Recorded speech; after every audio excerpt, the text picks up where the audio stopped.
sajian hati. Menyenangkan.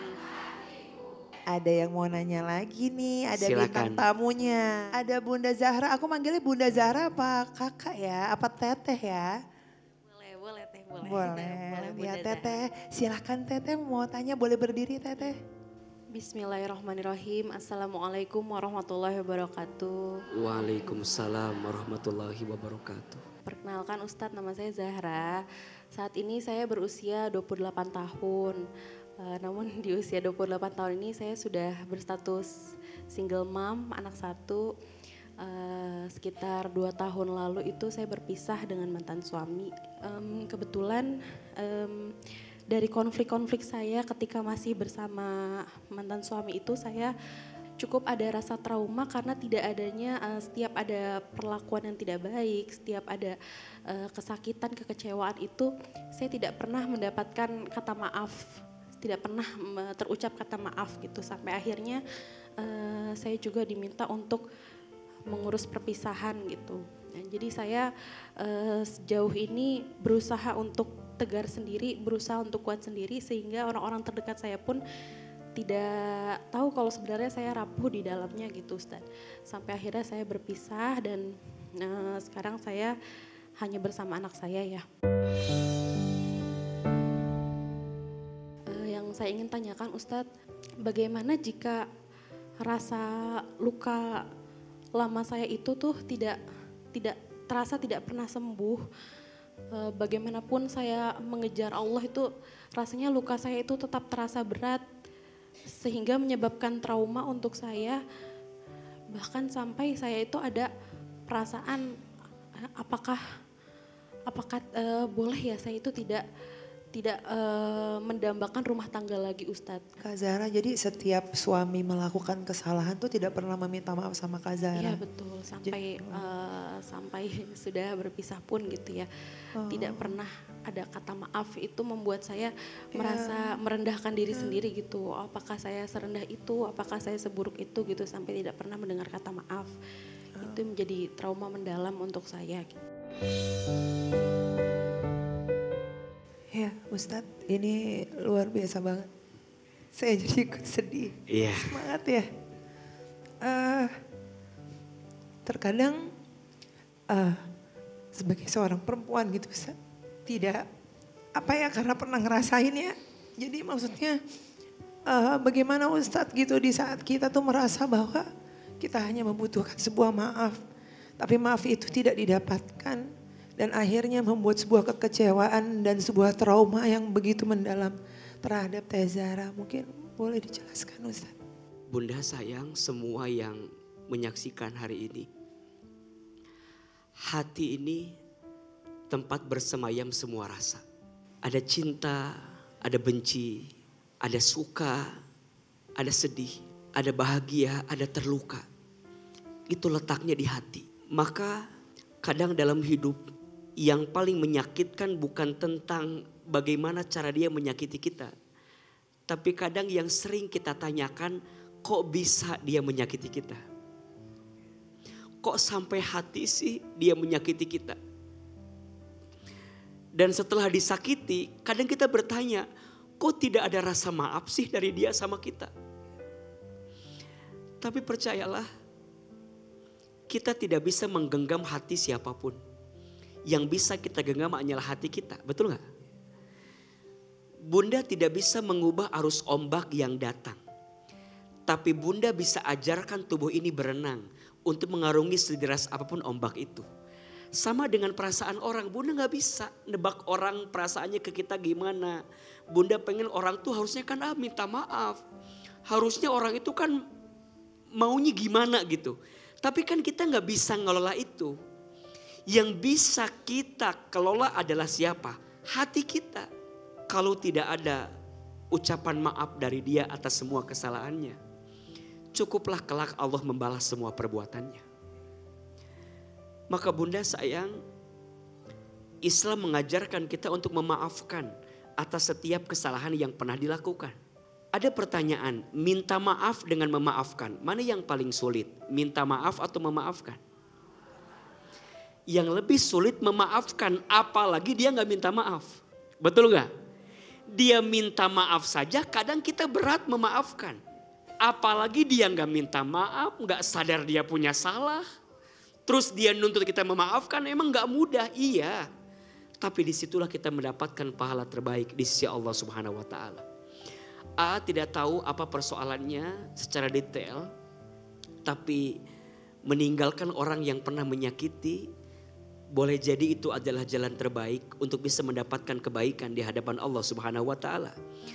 Dulu di zaman Nabi ada seorang perempuan bernama Habibah. Habibah ini punya seorang suami namanya Sabit bin Qais. Sabit bin Qais ini dikenal seorang sahabat, mohon izin mohon maaf, dia itu pernah atau suka melakukan kekerasan kepada istrinya. Maka Habibah pada waktu itu cerita sama baginda Nabi, "Ya Rasul, bolehkah aku meminta pisah dari suamiku? Yang suamiku itu perbuatannya sering KDRT, sering berbuat kekerasan, dan aku sering sakit karena perbuatannya." Apa kata Nabi? Engkau diperbolehkan untuk meminta berpisah daripada suamimu yang berbuat zolim dengan cara engkau kembalikan semua mahar yang pernah dia berikan. Engkau kembalikan semua pemberian yang pernah dia berikan. Dan engkau cukupkan hubungan dengan orang yang pernah menyakitimu. Maka dari situ lepaskan orang yang toksik. Siapkan ruang buat yang asik. Kadang dalam hidup kita harus menyiapkan ruang untuk lebih terbuka. Agar setiap luka yang pernah ada bisa disembuhkan dalam hidup kita. Betul? Allah bukan tidak menyembuhkan lukamu. Tapi mungkin engkau masih menyimpan luka itu di hatimu. Kan kebiasaan perempuan, izin ya, yang sering lihat. Masih menyimpan orang yang sering nyakitin di hati. Padahal ruang di hati ini butuh terbuka dulu. Agar nanti ada orang lain yang lebih baik yang bisa membahagiakanmu. Betul? Memang lukanya belum sembuh, memang sakitnya belum pulih. Tapi pelan-pelan ketika kita melepas semua rasa sakit itu, nanti Allah isi dengan kebaikan di hati kita. Maka Kak Zahra tidak usah menunggu permintaan maaf dari orang yang pernah menyakiti. Semakin kita berharap dia minta maaf semakin sakit. Karena nyatanya dia gak minta maaf terus. Betul? Balas dendam terbaik. Buktikan sama dia bahwa ketika kita berpisah dari dia, hidup kita lebih bahagia daripada saat bersama dengan dia. Betul? Dan mohon maaf, mungkin itu juga lah yang Kak Fairuz pilih saat ini. Beliau memilah hidup dengan melangkah pada kebaikan yang hari ini Allah berikan. Setelah beliau pelan-pelan melepas semua yang pernah menyakitinya. Dan sekarang Allah kasih banyak kebaikan. Punya anak yang hafiz Quran, punya suami yang soleh. Tapi Bunda mungkin gak tahu betapa sakit yang pernah Kak Fairuz rasakan dulu. Sampai Allah menggantikan dengan semua kebaikan hari ini. Maka jangan pernah khawatir bahwa semua rasa sakit akan Allah sembuhkan. Kalau kita percaya di balik semua rasa sakit itu ada banyak kebahagiaan yang sedang Allah siapkan. Saat ini setelah berpisah itu mencoba menjaga hubungan baik, sangat-sangat menjaga hubungan baik. Kebetulan juga mantan suami udah menikah lagi. Jadi sangat-sangat menjaga hubungan baik. Gimana caranya hubungan kita tetap baik-baik aja, berdamai dengan keadaan demi anak gitu. Jadi luka tuh soal trauma sama soal kira-kira bisa nggak ya untuk berumah tangga lagi gitu setelah trauma ini. Ya pelan-pelan menyembuhkan diri tanpa orang lain tahu gitu aja. Aku tuh membuka cerita tuh seperti membuka luka lama tapi sekaligus membantu menyembuhkan juga gitu. Jadi sangat-sangat berterima kasih, sangat-sangat bersyukur gitu. Kajian hati. Ada yang mau nanya lagi nih. Nah, ini ada silakan. Bunda Rina.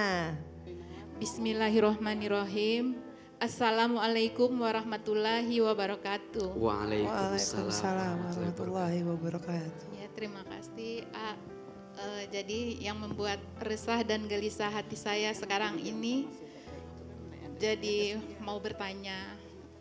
Jadi saya punya saudara kandung 4, 5 dan 1 udah meninggal, masih ada 4. Tapi yang bungsu ini sangat jauh dengan kami gitu.